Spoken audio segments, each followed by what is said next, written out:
Howdy, my name is Jeremy Zimmerman, spelled Jereme, in case you were wondering. I think my dad had a sip of bourbon before he signed my birth certificate. I don't know why it's spelled like that. Author of Make Mead Like a Viking, which is a book, if you can't tell. We are out at the Appalachian Viking Mead Hall in Kentucky. But what we're going to be doing here is talking a little bit about how to make a wild fermented mead. Now this isn't specifically a recipe. I want to be clear on that. It's more of a technique. I will talk about different types of ingredients, different types of mead you can make. But what we're going to be doing here is learning how to make mead without having to go to the homebrew store to buy any yeast whatsoever. We're going to make it like the Vikings and a lot of other ancient cultures did, using wild yeast that's floating through the air around us, that's on a lot of the ingredients that you can use, provided it's organic, unsprayed, wild foraged. Don't wild forage anything unless you know what you're doing. But all of the yeast is just going to come from where it came from with the Vikings, magically floating through the air. They actually did think of it as a sort of magic because they didn't actually know what the yeast was. They just knew if they mixed a bit of honey and water together, added some other ingredients to it, maybe did a little dance or something to draw on the brewing spirits. Eventually it, I think they're coming for me. Eventually it turned into this fizzy, foamy creation, and they let it go long enough and started drinking it, and it made them feel good. So it was a type of magic.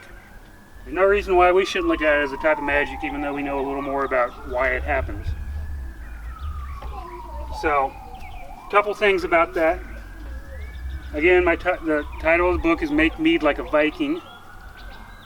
I have had various comments on that, most of them good. But based on some of them, I want to emphasize the like a Viking part is more of a mentality thing. We don't know exactly how the Vikings made mead. We don't have written evidence, but we do have enough archaeological evidence. Mead plays a large part in their history and mythology, and there are a lot of traditional Scandinavian recipes and techniques that have come down through the years. So I'm not going to claim that I know exactly how the Vikings made mead because I'm not a time traveler. But we do know a few things from some written stuff that came down after the Viking era about how people gathered and saved wild yeast and passed down yeast strains through generations. A couple different ways they did that. Once they had gathered a nice wild yeast strain that seemed to work really well, they would use the same stirring stick over and over. And of course they didn't have chemical sanitizers and all this stuff to, like a lot of modern home brewing calls for soaking everything in chemicals beforehand to kill off any wild yeast or anything else. That is a perfectly valid way of making mead or beer or anything else, but we are doing it the way the Vikings made it, or even how our ancestors in America or wherever you are made it before the modern home brewing scene took over. And they would, like I have a stir stick here that my dad used to make wine with. So it's been passed down through at least one generation. I think he probably washed it enough that it doesn't have any of the yeast strains that he used. But a lot of the ancient literature, and even not so ancient, back to the 18th century, references things that are called totem sticks, like totem pole, or magic stick. So this is my magic stick. They would save their yeast strains. Each time they used this stick, the fermentation would start a little quicker, and that's because the yeast strain was gathering on this stick.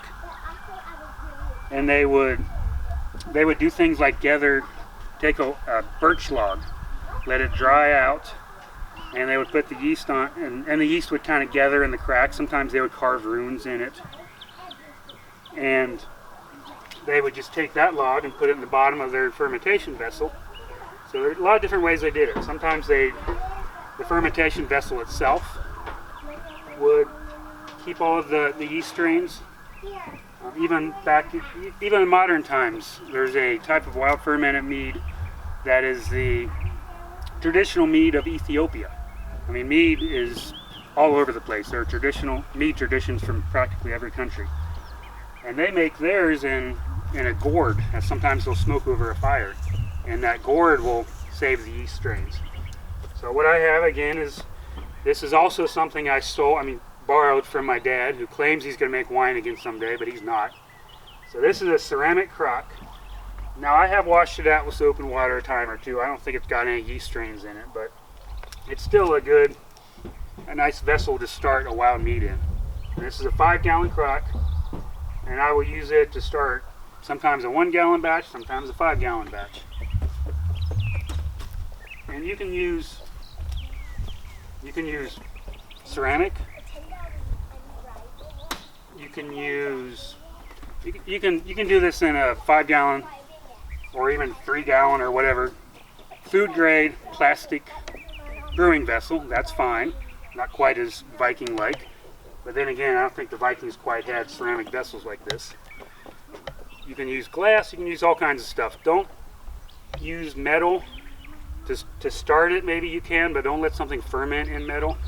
There are some stainless steel fermentation vessels that like modern breweries use, but they've got a pretty thick coating on them.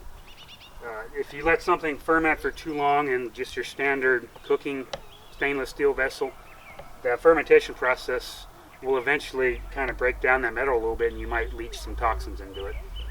So don't use metal for letting something ferment long term.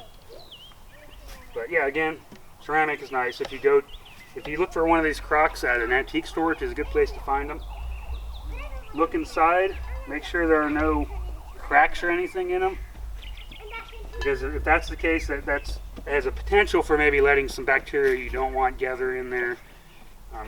Another thing you want to do is get a lead tester. Some of the older crocks had lead coatings, so get a lead testing kit, a couple dollars at a hardware store. So that's what you do to get started. So you want a wide-mouthed vessel of some kind. Even a gallon jar will be fine. This is open enough. Preferably you want it completely wide with no lip on it, but this will work fine. So, the way we start a wild ferment is we want to take, it's important for wild fermentation to do raw, unfiltered honey. Basically, if you get it from a local beekeeper, that's probably what it is. If you buy it at Walmart, some standard grocery store, honey that's in a bear or whatever, it probably comes from China or somewhere. It's probably got more corn syrup than honey. It's definitely been filtered. It's not going to have the wild yeast that you want in it. If not, just get to know a local beekeeper or go to a farmer's market. A couple different reasons for that. If it's local, I like the idea of making a mead with all local ingredients. If you have a spring, get the water from the spring. If you have beehives or a local beekeeper, get your honey that way. If you want to go out and wild forage or gather herbs and other ingredients for it from your yard or garden, do that. But honey, provided it hasn't been messed with, filtered, a bunch of other stuff, if it's just straight from the hive, raw honey, a little bit of water gets into it somehow, it will ferment on its own without you doing anything. It may not end up being the most awesome mead in the end, but because it has all kinds of wild yeast in it that's dormant in this state, in its natural state, because honey preserves itself naturally. It's all the stuff from the bees that have gathered the pollen and everything else. All that stuff is in there. All it needs is just a little bit of water to liquefy it, and it will ferment on its own. That's why mead has to be the oldest fermented beverage, because it can make itself, literally. Well, with a little help from Thor, a little bit of rain coming down, dropping into the mead.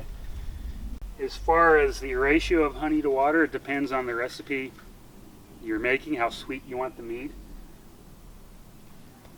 Starting a wild ferment, you don't necessarily have to worry about that as much. I mean, you can really just add a little bit of water to honey, do the process I'll describe here, do you let it ferment, and then you can add that to a larger amount of water to honey. But a good way to think of it is, if you're doing a 1 gallon batch, I do a lot of 1 gallon batches, 1 quart of honey, which is usually around 2.3, 2.5 pounds, and most times when you buy honey, it will say on it how many pounds it is.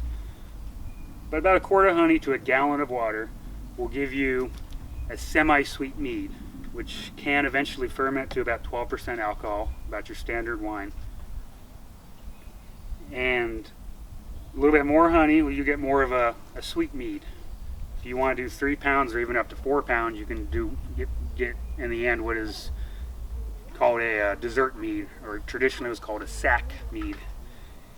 A little less honey, it'll end up becoming something a little more dry. So there are kind of variations there, but a good starting point is a gallon of water to a quart of honey. And in order for this to happen, you're going to need to get your fermentation vessel, some kind of a stirring implement. If you don't have a magic stick, find one or make one. Or if you're just doing a smaller batch than a 5 gallon, you can just use a wooden kitchen stirring spoon. It doesn't even have to be wooden. Just something to stir with, because you want to be able to reach down to the bottom and really get a good stir. So I'm going to start with pouring the honey in, and you want it to be just standard room temperature. Sometimes if it's a little colder out, if you make it in the winter, you might want to set the jar in some water on the stove and let it kind of liquefy that way. I never bring my honey and water to a boil when I mix them. There are recipes that call for doing that.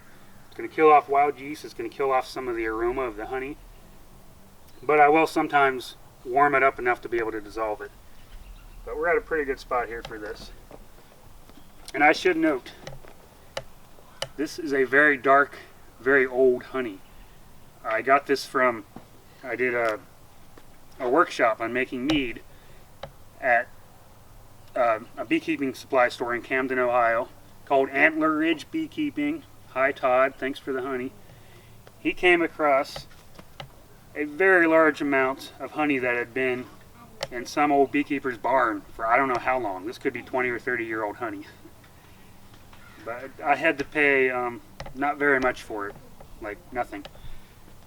So it's a very dark honey. It's had a lot of time to become what it is now. This has kind of a molasses type flavor to it. It's going to make kind of a strong, funky mead. I'm probably going to flavor this eventually with something strong, like maybe ginger. Generally, if you're starting out, find just a nice wildflower honey. It can be clover, any kind of wildflower. Sometimes you can find a sourwood honey or tupelo, something that comes from the types of trees like that. But if it's a lot lighter than this, it'll be a better starting point if you're just starting out, and that'll make for kind of a light effervescent mead. Something like this, it's going to be a little funkier. I'm pretty much expecting that from this. So usually the darker the honey, the stronger the flavor. So buckwheat honey is an example, very dark honey. And I may end up doing this in the end with this. Sometimes you take a darker honey, you blend it with something lighter. So for now, I'm just going to see what happens with this one. Dump it all in there. If I'm doing this at home on the stove, or if I'm doing it outside by a fire, I'll get some warm water on hand, I'll pour it in here, I'll shake it up, I'll get all that honey out.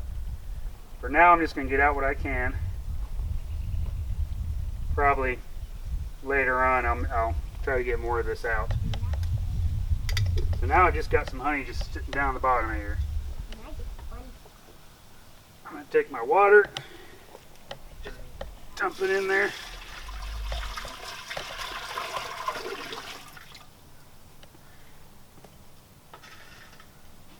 And now,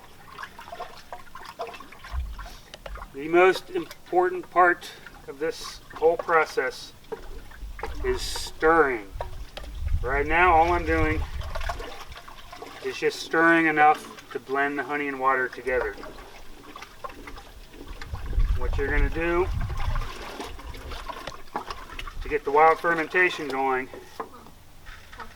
is you're going to start out stirring it, keep the stir stick in, lay it on top or something, use a cheesecloth, an old Grateful Dead or Metallica t-shirt, provided you've washed it, just dish towel or something, something porous, some kind of cloth to set over it. Keeps things from dropping in you don't want to get in there. But you want a lot of aeration. The yeast needs a lot of oxygen to get going. So the two ways that's going to happen: wide mouth vessel provides lots of air. The fact that you've got a cloth over this, those tiny yeast that are going to drop in from the air can get in, and you keep out things like flies and random crap dropping from the ceiling of your brewing room. And every day, at least 2 times a day, preferably more, take this cloth off, give it a really good stir for a couple minutes if you can. Again, a lot of traditional cultures, especially Scandinavian cultures, maybe not especially, but that just happens to be what I know a little more about. They had all kinds of rituals when they did this. Some of them would meditate or sit up all night with the mead, trying to, or the beer, they make beer this way too, trying to draw in the brewing spirits. Or they do a little dance or something, or who knows. I happen to like to listen to what I like to call revved up folk music, or Viking metal, or that sort of thing. Whatever your tradition is, just make it what you want it to be. Some cultures felt they needed to wake up the brewing spirits. There's still a tradition in, I believe, Norway today, where there are contests who can scream the loudest into the brewing vessel to wake up the yeast. And, sometimes they would bang pots and pans around it. Just do whatever your tradition is. But the one thing we do know is that giving it lots of aeration, stirring it a couple times a day, is the most important thing. If you let it go for too long, you may notice something growing on the surface. If it's a white, fuzzy kind of a film, that's actually a yeast bloom. So that means you've got yeast on it. That's not a bad thing. Sometimes you might get a little bit of a moldy looking sort of stuff. That's fine. Scrape it off, you're fine. If it looks really nasty and fuzzy and black or something, then toss it. I've never had this happen, but some people have. If you stir it, that shouldn't happen, because every time you stir it, you're breaking up the surface and letting all the yeast kind of mingle. So I'm pretty sure I've emphasized enough that you want to stir it. Now in the summer, I've usually got a fermentation in about 4 to 5 days. I started one of these a couple months ago. What month is it? Oh, it's April. I started this maybe sometime in March, and it was a little cold. It took about 2 weeks, and then one day I stirred it. And what I have right now, you're going to stir it, and you're going to see some, can you see that okay? You're going to see some bubbles and stuff. That's not fermentation. This is just what happens when you stir it. But one day you're going to stir it, and instead of those bubbles, you're going to see this fizzy, foamy activity going on. You'll probably hear it fizzing, kind of like a carbonation. That means you've woken up the brewing spirits, and you've got a wild fermentation. Depending on what ingredients you've added along with the water and honey, sometimes you'll want to add more ingredients when you do this. Sometimes it'll just be a very light kind of fizziness. Sometimes it'll be all kinds of foamy stuff going on. Regardless, just keep stirring, put your cover on it, and provided you've used some raw honey, you will eventually get fermentation.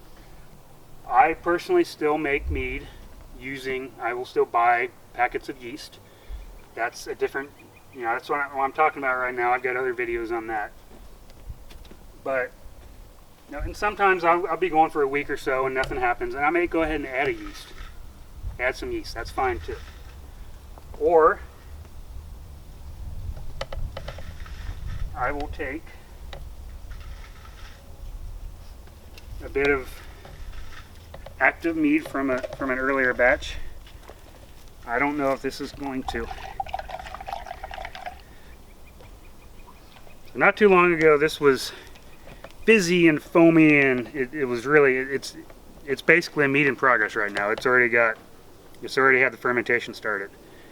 I've got a stick in here from Ethiopia, actually. I'm not going to tell you how I got that, but again, they have a traditional mead that is wild fermented, and they have a tree, I think it's more of a bush, called gesho. And you can do the same thing using oak bark, or bark, twigs, even leaves. That will give you some wild yeast. It will also give you some tannin, which is good. So, because this is from Ethiopia, what I'm making here is an Appalachian Viking Ethiopia mead, and their mead is called Tej, T''EJ. I'm told the apostrophe is actually supposed to be something like, which I'm probably doing completely wrong, but there's some sort of a sound in between. So, that's probably more like Klingon. So there's nothing wrong with taking the starter from an earlier batch to help get the next batch going. If you're making this kind of on a regular basis, you can just add a little bit from each previous batch and get it going a lot quicker that way. A lot of the older brewing texts I've read refer to that. A lot of them say to add barm, B-A-R-M. I had to look that up. I had to try and figure out what that meant. Basically, is what this is. It's a live culture from a former batch. Another term for that, backslop. Sounds lovely, but even in the modern bourbon industry, they actually use that term for adding a little bit of the previous batch to kind of keep that same bourbon flavor going. So barm, backslop, starter, whatever you want to call it. So this will probably get going a lot quicker than my last batch did. Another thing to help get things moving along, if you've got some fresh fruit, it's got to be unsprayed, organic. If you see some white stuff on it, then that's probably what it is, yeast. So you'll know you've got some wild yeast on it. You drop that in there, even just a couple of them. Plums, grapes, whatever. That will help get things going quicker. One thing I must always add is a couple of organic raisins. Again, I don't know if the Vikings had, I'm sure they had raisins. Even if they couldn't grow grapes where they weren't all in northern Scandinavia. The Vikings went all over the place. So sometimes people say, well, you can't make mead like a Viking if you're adding things like raisins, or sometimes I'll put in a little bit of lemon juice. They had other fruits they would have used, or they went off raiding or trading somewhere down south and brought something back with them. And that's what the Vikings did, is they went all over the place. So again, it's more of a mentality than anything, but as far as I'm concerned, I'm making mead like a Viking right now. So a little bit of, again, some raisins are good. An oak twig, if you can get some gesho from Ethiopia, even better. Again, that's not exactly a hyper-local mead, but I don't mind doing that. And really, that's about it. You can wild forage. Sometimes I'll go out and pick some dandelions. I couldn't find any around here today, but I'll use wild violets. Or there's a plant that grows that most of us think of as a weed, called Creeping Charlie, also known as alehoof, A-L-E, like the ale you drink, because it was traditionally used to make beer, ale, and mead. All different kinds of wild things you can gather. Just make sure you know what you're doing. Don't gather where on the side of a road, that sort of thing. Don't gather from a dog park, might not be the best idea. But just a little bit of something wild to drop in there will help get things going. Again, it doesn't have to be much. If you want to gather a whole bunch of this, you can make a dandelion mead. There are different types of mead you can make. I've covered that in some other videos. I've written about it in my book, Make Mead Like a Viking. I've got some magazine articles, some blogs floating around out there. Do some research, learn about this process, and just have fun with it and make your own mead, however you want to make it.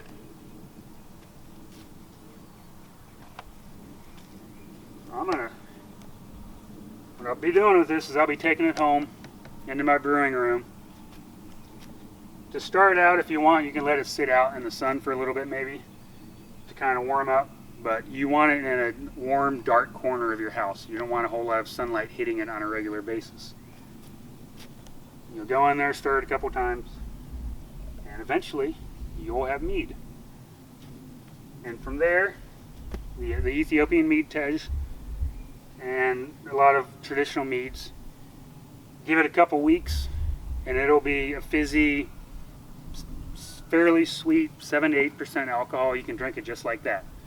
Or you can, there's another whole other process I'm not going to describe for this video, but you can put it in a jug, or the 5-gallon version is called a carboy. Put some sort of an airlock in it to keep air from getting in. That will eventually turn to vinegar. And you can age it long term and eventually bottle it. You can put it in a wine bottle, a beer bottle. I personally like these flip tops. They're a little expensive to buy, but I tend to like to buy them with stuff in them and save them. So there are a lot of different ways that you can bottle it. But again, that's a story for another time. So I think we pretty much covered everything. You can learn more in my book if you want. Get a hold of me, make comments on this video. Depending on the comment, I will get back when I can and be super friendly and nice. Some comments, I will try to be friendly and nice. Don't be one of those people. Or do if you want, it's YouTube. I guess you can say whatever you want. And when you're done, when you have a nice mead that's ready to drink, you're going to want to drink mead like a Viking. I have my friend Dave Brown and I have a Facebook page and Twitter account. We are the Viking Nerds. And we have a game called Don't Fall in the Mead Hall. And what this is, it's a tabletop game. So this version doesn't have a board. You set a bunch of these little tables out. And your little Viking pawns sit around them. And the goal of the game is to be the last Viking standing. So you're going to roll dice, you're going to throw chairs at each other, you're going to get in fights, you're going to do toast, Skál, a whole lot of different things. It's a fast-moving, quick, fun game. If you drink while you're doing it, even better. It's still plenty of fun to do not drinking. We've got expansions we're working on with an actual board, so you can have your table set up in a mead hall. We've got all kinds of crazy stuff planned. But this particular version is our, it's just kind of the main basic version, the one we started with, the one we play tested for a couple years, and it's a lot of fun. So you can purchase this on my website, jeremy-zimmerman.com. We've got it on amazon.com now. A couple other places. We've got it in a few stores, but we're very much an indie game design company right now. So I hope you'll give that a try. It's a lot of fun. I think that's all we've got. I don't have any mead right now, but I like my fat tire. Skál. Skál.